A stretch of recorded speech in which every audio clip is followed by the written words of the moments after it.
wawakunapaq mikuyta rikuriana kanchik.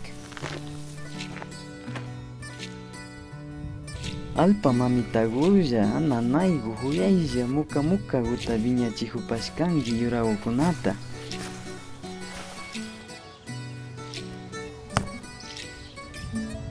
Hatun ayllu mikanchi, wawasapa mikanchi, llashak tapukuripanki yurakukuna.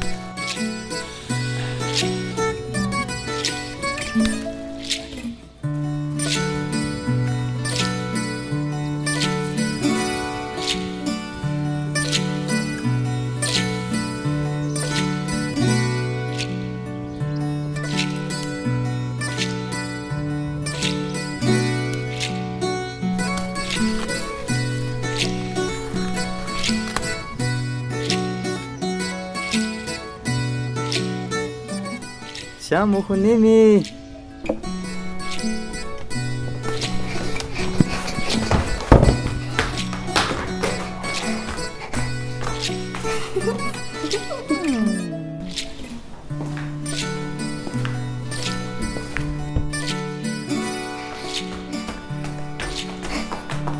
Una mala alimentación causa desnutrición, anemia, talla baja.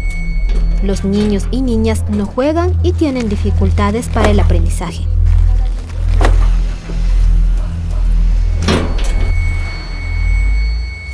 Los niños y niñas necesitan comer 3 veces al día, alimentos frescos, sanos y de muchos colores.